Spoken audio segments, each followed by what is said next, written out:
Maybe we'll have a good surprise for you.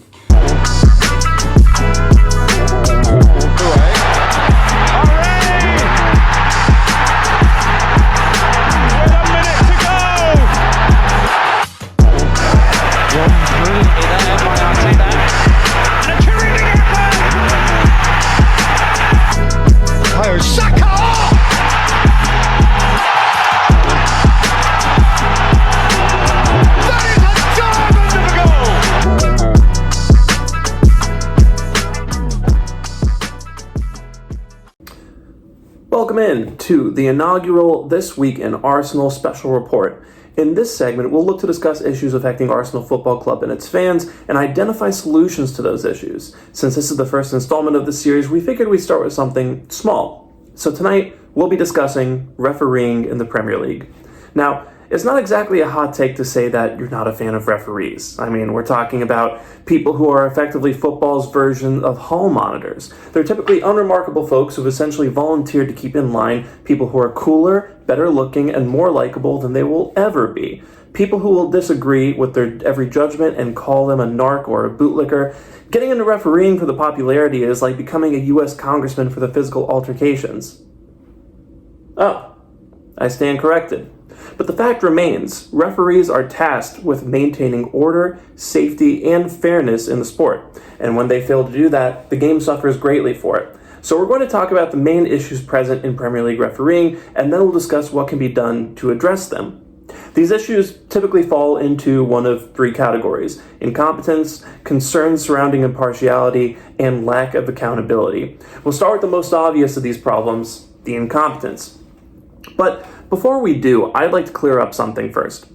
I'm going to be talking about three different organizations pretty regularly throughout this segment: the FA, the Premier League, and the PGMOL, which stands for Professional Game Match Officials Board. And before I give my thoughts on their performance, I like to give my thoughts on their name.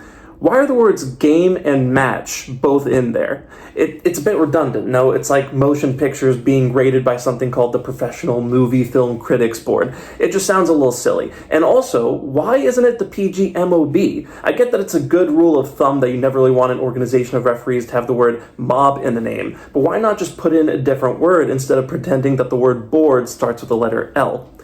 Anyway, you probably are familiar with the relationship between the FA and the Premier League, but how does the PGMOL factor in? Well, the PGMOL is a non-profit owned jointly by the FA, the Premier League, and the EFL, and it is responsible for training, appointing, and overseeing referees for the competitions put on by those three organizations. What that means is that when it comes to refereeing, those groups do not operate independently of one another and instead should be seen as acting in sync with one another. Now, the season is still fairly young, but we've seen plenty of massive refereeing scandals in the Premier League. The PGMOL's officials have incorrectly ruled important goals offside, allowed clear red card-worthy actions to go unpunished, given penalties based on strange readings of the handball rule, and generally failed to consistently and adequately enforce the laws of the game. It honestly feels like we're watching a different sport sometimes. Take this missed call from the Manchester United Wolves match in the first weekend of the season, spliced with some WWE audio, for example. Look at Randy Orton slithering. Watch out, watch out, watch out, watch out! Works almost too well, doesn't it? Now, it's bad enough that referees are making these calls on the field, but the really shocking part of it is that with VAR, referees supposedly have access to replays and camera angles, and they have all the time they need to review them. And still, the officials employed by the PGMOL have made and upheld horrendous calls again and again and again.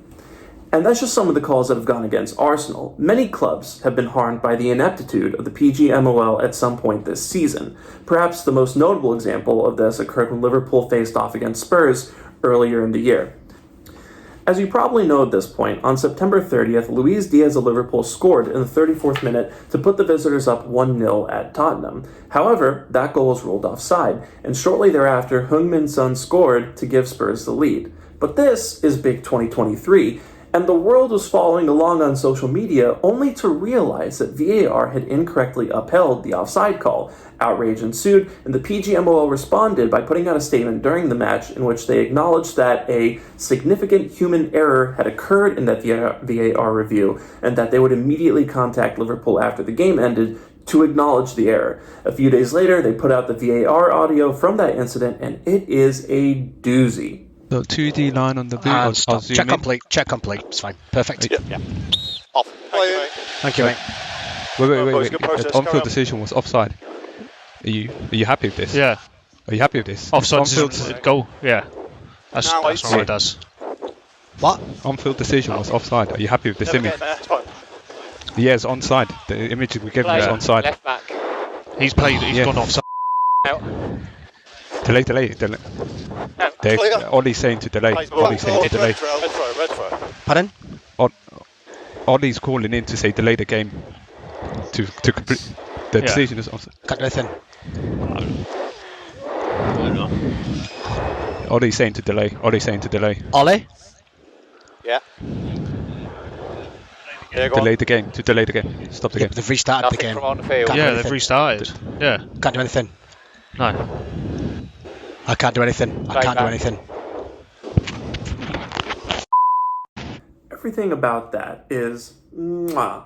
From Simon Hooper, who oversaw that awful call from United Wolves I mentioned earlier, saying, "Good process, boys," just as shit started to hit the fan, to Darren England saying, "Oh fuck," when he realized the catastrophe he'd created, to fourth official Michael Oliver just saying, "Yeah?"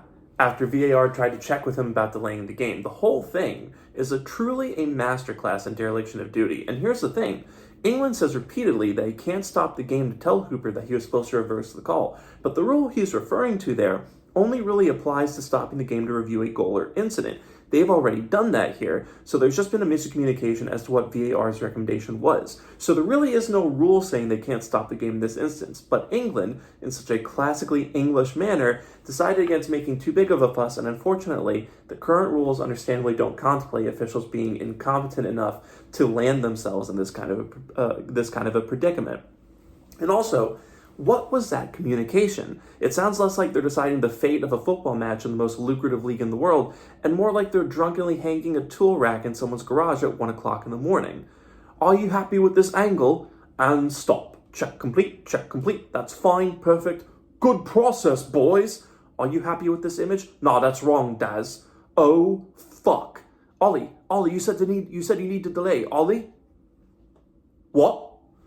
That is about as good an example as you are ever going to get of what happens when specific protocols for communication aren't established. Again, this is the pinnacle of the game. The refs might not be doctors or lawyers, but there still is specific terminology that they should be required to use in order to avoid exactly this sort of situation. Instead, they're being allowed to chat to each other informally like they're debating offside calls in a booth at the pub. And while I don't have time to show the audio for it, the multitude of missed calls from Arsenal's trip to Newcastle a few weeks ago also serves to highlight the unacceptable lack of competency in the PGMOL. First off, of course, are both incidents which each should have earned Bruno Guimaraes a red card. Guimaraes began his rampage by running up to Jorginho from behind and striking the Italian in the back of the head. Nothing was called on the field, and VAR operator Andy Madley concluded the following. He lifts his arms up because he's going into the defender. He sees the player. He puts his arm up. There's a glancing blow from the side. For me, that's not used as a weapon. It's not violent conduct. I'm sorry, but this is the biggest load of nonsense drivel I've ever heard from the PGMOL, and that is saying something. The standard for what constitutes violent conduct is very clearly laid out in the International Football Association Board, or IFAB, laws of the game. Law 12 to be exact. Violent conduct occurs when a player who is not challenging for the ball either uses or attempts to use excessive force or brutality against another person or deliberately strikes another person in the head or face with their hand or arm. Nothing about whether someone is using their arm as a weapon, which honestly barely makes sense as a sentence.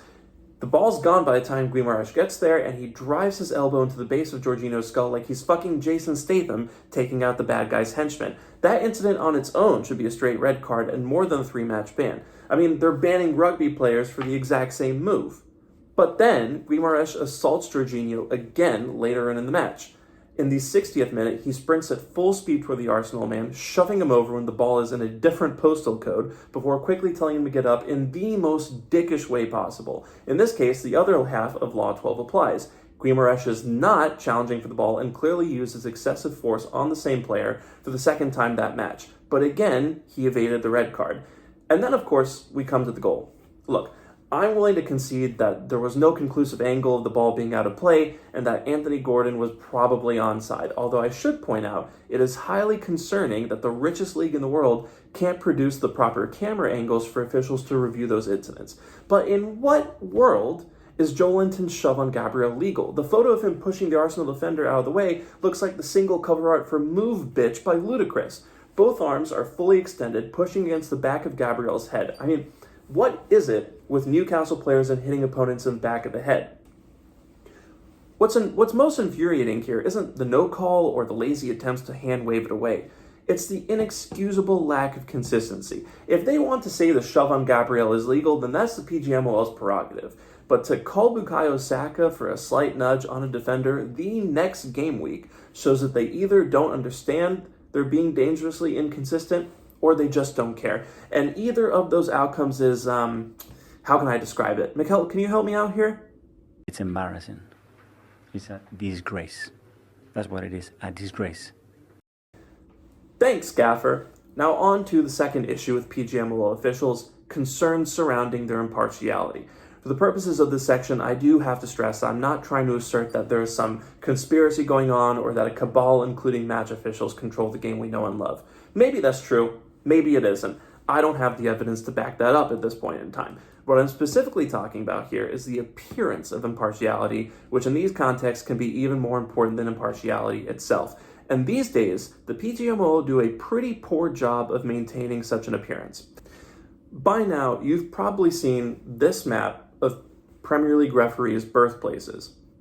Do you notice anything, weird about this map? Perhaps the fact that half the current crop of officials are from the greater Manchester metropolitan area, considering the fact that Sir Alex Ferguson's Manchester United enjoyed beneficial refereeing to the point where Fergie time became a thing, and Manchester City are enjoying the most dominant spell we've seen from a single team in recent history. It's not exactly the best look, is it?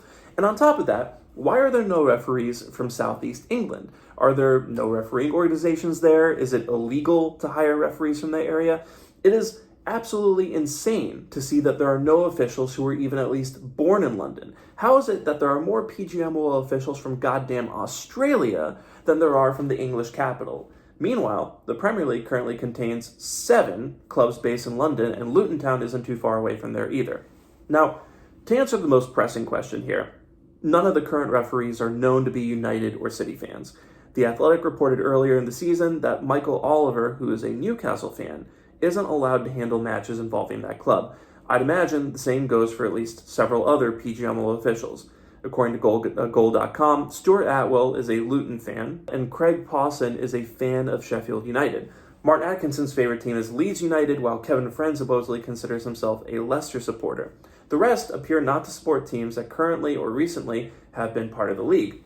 But there is still something to be said about the optics. And optics are immensely important for the legitimacy of the PGMOL. If we can't trust these guys, it brings not just them, but the league into question. It lessens the legitimacy of the PGMOL's decisions. And currently, the optics are that half the Premier League's matchday referees are from a city whose 2 major teams have won the vast majority of Premier League titles so far. Again, I'm not saying that these guys are purposefully making more calls in favor of United and City or more calls against Arsenal. I'm saying that they at the very least appear more predisposed to do so, which is a problem when you're trying to be an impartial arbiter of the rules of the game. It's another opportunity for bias to occur, just like there is based on the fact that the rotating cast of the Premier League referees is all white. And I don't mean all white in the good way like this.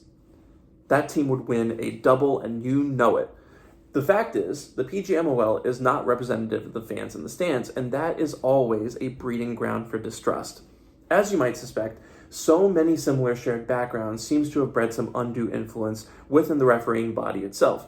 In August, Mike Dean, every Arsenal fan's favorite referee, appeared on the podcast up front with Simon Jordan. As you'd expect, when people with 2 first names come together, controversy ensued. Dean had been on VAR duty during that fiery 2-2 between Spurs and Chelsea at the beginning of the 2022-23 season. You know, the one that ended with the most aggressive handshake of all time. And he admitted that when Christian Romero pulled Marc Cucurella to the ground by his hair during a corner, he refrained from asking the match official Anthony Taylor to review it. And the reason is quite interesting. It's one of them where if I had my time again, what would I do? I'd send Ange to the screen. I think that, and the only reason he never sent to the screen, I've said this before, is that he's cautioned both managers. He's had a hell of a game. It's been such a tough game end to end.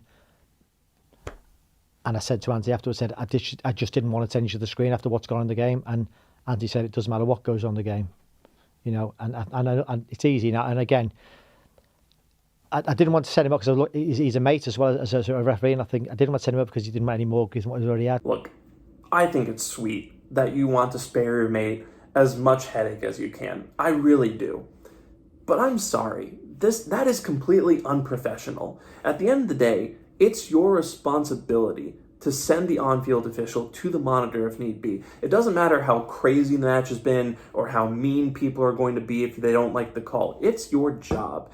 And if making your friend from work's day a little easier is all the motivation you need not to do it, then we've got a problem. Oh, and by the way, do you know what a proper friend would do in that situation? They would send their mate to the monitor so that they don't have to deal with the aftermath of not making a blatantly obvious call. The bigger issue here is that if one referee is foregoing their responsibilities like that, it's probably safe to assume that they're not the only one. And if these guys are really all that chummy, it's a fair question to ask. How often are they choosing their mates over the integrity of the game? How many decisions haven't been handled properly? How many points have teams undeservedly dropped? How different have clubs' seasons turned out simply because PGMOL officials wanted to help each other out instead of fulfilling their duties? The impartiality concerns surrounding Premier League referees would be bad enough if most of the referees being from one place and loyalty to each other instead of to their duties were the only issues. But recently, PGMOL officials have gotten mixed up in something that really calls their judgment into question. That's something? Moonlighting in other countries, specifically countries that own Premier League teams. You remember Darren England, the guy who helped orchestrate the immense VAR snafu in the Spurs-Liverpool match? Well, in the aftermath of that game, it was revealed by The Athletic that England and Dan Cook, also on VAR duties for the match, had just returned from the United Arab Emirates on an 8-hour flight the day before. What were they doing there, you ask? Did they want to rent some Lambos and drive them through downtown Dubai? Or perhaps they fancied some overpriced steaks seasoned by Salt Bay? Maybe they wanted to be the first people to skydive off the top of the Burj Khalifa. Unfortunately, it was none of those things. According to The Independent, England and Cook were there to officiate a match between Al Ain and Sharjah in the UAE Pro League 2 days before Liverpool traveled to Spurs. The rest, of course, is history. But that isn't the only overseas assignment that Premier League referees have taken recently. According to The Athletic, in April of this year, England, Michael Oliver, Stuart Burt, and Simon Bennett all worked the match between Al Nassr and Al Hilal of the Saudi Pro League. It's probably not hard to connect the dots from there, right? Manchester City is owned by Sheikh Mansour, Vice President and Deputy Prime Minister of the UAE. 80% of Newcastle now belongs to the Saudi Arabia Public Investment Fund. For PGMOL referees to be freelancing in the countries that effectively own the two richest teams in the league, one that has won 5 of the last 6 Premier League titles and one that looks on track to threaten for that same status, is not exactly the look you should be aiming for. Now, some of you might be saying, Sham, this all seems pretty coincidental. Surely it would be the leagues paying the officials and not the state governments. And you're probably right about that. There's just one problem. The Athletic has reported that not only is the UAE Pro League's main sponsor the Abu Dhabi National Oil Company, on whose board City Chairman Khaldoon El Mubarak sits, but the UAE Pro League itself has held talks with City Football Group regarding a frame of joint cooperation. In addition, do you know who sponsors the Saudi Premier League? Roshan, which is, and you'll absolutely believe this, a real estate division of the Public Investment Fund. Not only does the PIF essentially sponsor the league, they also own 4 teams in the league, including, you guessed it, Al Nassr and Al Hilal. Again, I'm not trying to insinuate that anything nefarious is happening here, but I'm also not going to sit here and pretend that it's not remotely a possibility. After all, Barcelona president Joan Laporta was charged last month with suspected bribery for payments made to the former vice president of a refereeing committee. This kind of thing does happen, but at the very least, it's a pretty clear conflict of interest, especially as City and Newcastle have been on the benefiting end of some pretty dodgy calls so far this season. Taking some extra jobs in Greece or Japan is one thing, but having a business relationship with parties who at the very least have a demonstrable interest in the ongoing success of City and Newcastle is a massive problem. At a time when VAR has resulted in the most heightened scrutiny English referees have ever faced, this kind of behavior either screams ignorance of or disregard for how impartial the PGMOL are perceived to be, and either of those is unacceptable. The last of the main issues with refereeing in the English top flight is arguably the most consequential of the three: lack of accountability. It's one thing for referees to be terrible at their jobs or to operate without impartiality, but when an official does either of those things and doesn't face consequences for it, we have the worst possible outcome. Let's go back to Darren England and Dan Cook. I said Dan Cook. After their fiasco during Jurgen Klopp's literal 9/11 and news of their trip to the UAE broke, the pair were stood down for the following weekend's fixtures. And that's it. The match week after that, England and Cook were back. The former is the fourth official for Burnley, and the latter is the assistant referee for Sheffield United, Manchester United. After engaging in a conflict of interest that brings the PGMOL's impartiality into question and making a game-changing mistake affecting a team firmly in the title race, the two officials were essentially given a vacation, or, as Gary Neville likes to call it, a mini-retirement. And then there's Anthony Taylor's so-called punishment after an astonishing error when Wolves hosted Newcastle last month. On the stroke of halftime, Taylor awarded what I can only describe as a phantom penalty for the following. Yeah, he could have cleared it earlier. That touch let him down now. Now, Wolves managed to fight back and come away with a point, but the fact remains, he essentially invented a foul on Fabian Schär to award Newcastle a penalty that almost saw them grab an away win. Following that indiscretion, Taylor was tasked with officiating a championship game the following week.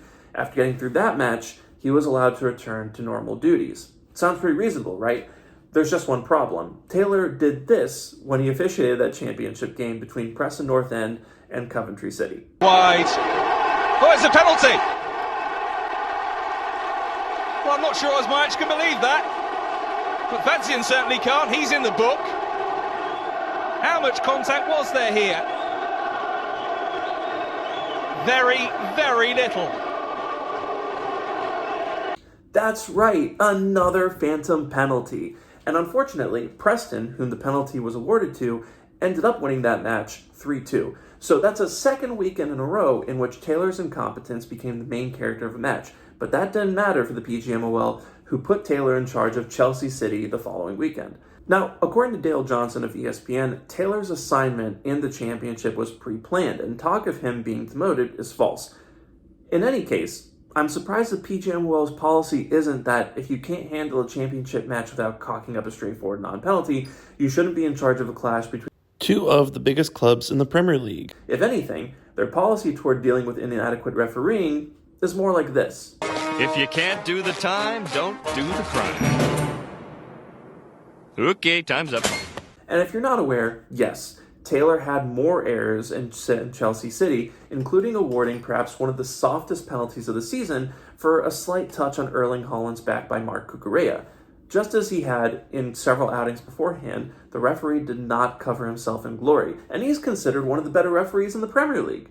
I, of course, could go on, but 9 out of 10 doctors agree that you should only hear so much of my voice in one sitting. The point is that there does not appear to be any mechanism in place to hold referees properly accountable for not doing their jobs to a high enough standard. And ultimately, the buck here stops with PGMOL Chief Refereeing Officer and former referee himself, Howard Webb. And already, Webb is off to a bad start here because of this photo. The only people who should be allowed to wear blazers and jeans are middle-aged rich guys who take women half their age out to dinner, and that's only so that we all know that they're probably assholes. Webb has been in his current role since the summer of 2022, and aside from dismissing Lee Mason for infamously forgetting to draw the lines in that Arsenal-Brentford match, he has spent most of his tenure protecting PGMOL officials as much as possible. Since August 2022, Webb has been involved in issuing 12 separate apologies. And for those of you wondering, 2 of those have been to Arsenal, and no, that doesn't include the Newcastle match. And sure, Webb has promised more transparency regarding how VAR is enacted, and he's publicly urged VAR officials to challenge their on-field counterparts when they feel an error has been made. But his actions don't indicate a need to improve refereeing so much as a desire to protect his staff from scrutiny. Entering the current season, new rules were introduced across English football that not only reduced the threshold for players to be shown yellow cards for dissent, but also made it easier to caution or even send off managers for their behavior in the technical area. Instead of taking measures to correct the referees' performances, Howard Webb's PGMOL is focused on discouraging criticism. In addition to that, Webb has been very savvy when it comes to controlling the narrative. Despite having only been in the job for 15 months, the PGMOL boss has given numerous interviews, including several with Sky Sports. In August, he let Gary Neville and Jamie Carragher quiz him for half an hour on the new rules I mentioned earlier. But the piece de resistance of Webb's full-court propaganda press has been Match Officials Mic'd Up, the show he does with Michael Owen, in which the two use never-before-heard audio from officials to explain refereeing decisions. It airs on Sky Sports, TNT Sports, and NBC Sports, and their latest episode started like this. Hello and welcome to Match Officials Mic'd Up. I'm delighted to be joined by Howard Webb, the Chief Refereeing Officer at PGMOL, as we listen to the decision-making behind some of the key refereeing incidents from the past month. I have to say, the face Webb here is making is alarming. And it's alarming because that's the face I make when I feel that banana iced latte and 2 birria tacos from lunch knock against the wall of my lower colon. That is a man who has gravely overestimated his body's capabilities, and he is thoroughly regretting it. More trusting people than myself have welcomed this as a much-needed peek behind the curtain and how the refereeing sausage is made. And I really do get that take. This is certainly far more transparent than things were during the Mike Riley era of the PGMOL. But Webb's intention here seems to be less about being transparent and more about defending his referees and painting them as highly competent officials who occasionally make some completely understandable mistakes. In this show, he is immensely eager to point out when officials demonstrate good process or when there isn't enough conclusive evidence to overturn questionable calls. But when he does admit the wrong decisions were made, such as not reviewing the penalty incident between United and Wolves or failing to show red cards to Bruno Guimaraes or Kai Havertz, Webb hastily concedes that point before quickly adding that they'll work to address it in the future and that he expects a different decision going forward. Successes are belabored while errors are hand-waved away as part of the learning process. And look, I get that Webb can't just bring on referees and chastise them live on air. Although, it would be immensely entertaining if every month Howard Webb screamed at the 3 worst referees for that period Hell's Kitchen style before spending an hour putting them through a series of extremely stressful and high-pressure tests and then choosing one of them to be fired at the very end. Just saying, Paul Tierney would be immediately gone and the ratings would be fabulous. But I understand how humiliating your subordinates on national television might not make you world's best boss material. The point is, Webb's tenure so far has geared more towards protecting referees from criticism and discouraging their detractors than it has been towards improving the quality of refereeing, even if that means breaking a few eggs along the way. The PGMOL and its owners have effectively functioned like football's version of a police union, and it doesn't help that Webb at one point worked as a police officer. So it naturally follows that when Mikel Arteta went on his now infamous tirade after the Newcastle match and Arsenal backed their manager, the FA charged Arteta for his comments. Just Arteta, though. Roberto De Zerbi saying he doesn't like 80% of referees was totally fine. Mauricio Pochettino having to be held back from charging at a referee, no issue there. Webb got to go on his own show, meanwhile, and advocate on behalf of a refereeing team that got some pretty consequential decisions wrong. Big-name pundits such as Gary Neville and Jamie Carragher were mobilized to condemn Arteta for his comments on the network Webb has an extremely friendly relationship with. And the lack of consideration in those criticisms is genuinely flooring. Arteta calling the weekly occurrence of those fiascos embarrassing is poor and dangerous. Arsenal backing their manager instead of distancing themselves is over the line. A manager stating that the Premier League is too hard without having to also account for constant officiating gaffes is detrimental to the game and brings the game into disrepute. But what about those officiating gaffes? What about when the fitness and careers of the immensely talented players in the PL aren't protected? What about when a team's fate, be it relegation or European qualification, is impacted by the PGMOL's mistakes? What about when a few points are the difference between millions of pounds being lost, managers being sacked, and players being moved on from? Is that not detrimental to the game? Does that not bring the game into disrepute? Don't worry, I'll answer that. It is, and it does. The PGMOL's incompetence is detrimental to the game, and it brings the game into disrepute. And yet it continues to protect itself from true accountability and sick its allies and anyone who has a problem with how they conduct their business. And that has to change, whether that's because Howard Webb does something about it or because someone else does. Speaking of doing something about it, where do we go from here? Well, let's start with the easy fixes. Semi-automated offside technology needs to be implemented in the Premier League as soon as possible, so that making those calls is simpler, quicker, and more reliable. On this front, the League Managers Association has already called for those changes, and according to the Telegraph, IFAB has confirmed that they would examine whether any modification to the existing rules was required. And obviously, officials should not be allowed to take on side hustles paid for by nation states that own Premier League teams. On top of that, communication protocol and terminology usage during VAR reviews really do need to be addressed. And to be fair to Howard Webb, he has come out and said as much. And the PGMOL is now working with British Airways to improve referees' communication in stressful situations. And on the subject of VAR reviews, more camera angles need to be made available to VAR officials. Just look at how many camera angles the NFL has. They have cameras all over the sidelines, cameras directly above the field, cameras in the pylons. They probably even have cameras inside the fans. It's why when I need a colonoscopy, I don't go to the hospital, I go to a Commanders game. Not for the colonoscopy, but because watching that game play football is more effective than any medical grade laxative. There should also be more transparency regarding how refs make their decisions, whether that comes in the form of broadcasting VAR audio live, or making officials announce and explain their decisions the way the NFL referees do, or requiring referees to give post-match interviews and talk about why they made the calls that they did. It also appears that PGMOL officials could do better with better briefings and reviews of the calls that they give and the precedents that they follow. I'm sure they train and they have meetings every week, but do those meetings cover how certain players are treated differently or the inconsistency with which some calls are made? But there are more big picture changes that need to be enacted as well. First, officials need to start facing actual consequences for continued errors. No more 1 week mandatory vacations or mini retirements or leaves of absence or whatever you want to call them. Referees shouldn't be allowed to work in the Premier League if they consistently are the main characters of match for all the wrong reasons. The PGMOL needs to start making some tough decisions. And I get that saying that people should be demoted or lose their jobs is uncomfortable.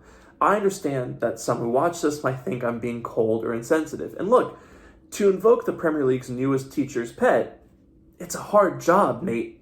It might even be one of the most stressful around. But the players, managers, and any other club staff also have tough jobs. And when they don't perform them to a high level, players get replaced, managers get sacked, technical directors get the boot, and even set-piece coaches are thanked for their service and sent on their way. Why shouldn't we hold the officials, the arbiters of the laws of the game, to the same standard?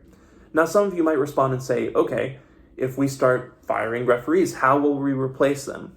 It's not a job that many people want to do. And that last part is right. As reported by Gabriele Marcotti of ESPN, the whole of Europe faces a refereeing shortage. The UEFA head of referees, Roberto Rossetti, literally stood in front of a PowerPoint presentation in August and pleaded for more referees. From a young age, would-be referees are discouraged at the grassroots level from continuing on through abuse or even assault. So measures need to be taken to protect young and amateur referees from that, and to allow them to progress and learn so that they can reach higher levels in the game and add to the available pool of pro referees. But in the meantime, the Premier League should also consider opening up that pool to the rest of the world. Doing this would accomplish several things. First, it would obviously give the PGMOL more choice as to which referees that they can decide to employ to officiate in the Premier League. But on top of that, it would likely alleviate concerns regarding lack of impartiality. First, The PGMOL would no longer have half their referees based in the greater Manchester area, helping dispel any conspiracy theories concerning any perceived biases the PGMOL might have in favor of the two most successful teams in the history of the Premier League. Second, if you have referees from all over the world working as colleagues in the same league, you're less likely to see any inappropriate loyalty at the cost of the game. A VAR official from Buenos Aires is far less likely to refrain from sending an on-field official from Tokyo to the monitor because they're mates. They're going to politely and respectfully tell their coworker to do their goddamn job. And they're not going to call them dads or vaguely say that's fine and leave it at that either. And third, hiring referees from all over the world likely means more diversity, and more diversity is a good thing. Having more people in the room from different backgrounds and walks of life means they think differently and approach problems in a way that maybe the current group of referees don't. That can mean a greater number and variety of solutions to the issues that Premier League referees face. And if all else fails, AFC James is right there. But on top of all of that, it's time for the clubs, players, managers, and even fans to unite, at least in this regard. The rivalries need to be set aside, and real pressure needs to be put on the PGMOL to improve. Arteta has reportedly vowed to continue calling out the referees despite the possibility of a fine or touchline ban hanging over him, and others need to join him in that effort, because at the end of the day, managers like Arteta and Guardiola and Klopp and players like Haaland and Salah are the real moneymakers in the Premier League. And the Premier League, when put in that position, will value its bottom line over loyalty to the current status quo of officiating. And we as fans need to stop falling for the cycle of tribalism that the media and PGMOL will exploit every time a refereeing scandal occurs. Instead of pointing and laughing when teams we don't like get screwed over, we need to call out inexcusable officiating despite who suffers from it.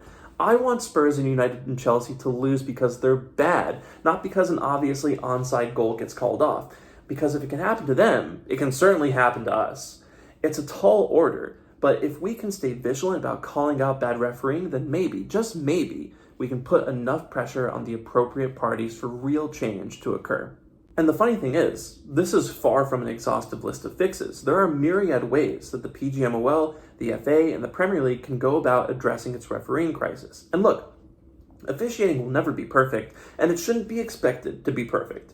Officials are just as human as we are, and equally capable of random errors, micro-biases, and internal politics. But the current state of refereeing is not remotely adequate, and that has to change. Otherwise, the league that we love and call the best in the world will become a... Sorry, Mikel, what was that word again? A disgrace. That's what it is, a disgrace. This has been a This Week in Arsenal special report. Now, if you'll excuse me, I'm late for a dinner.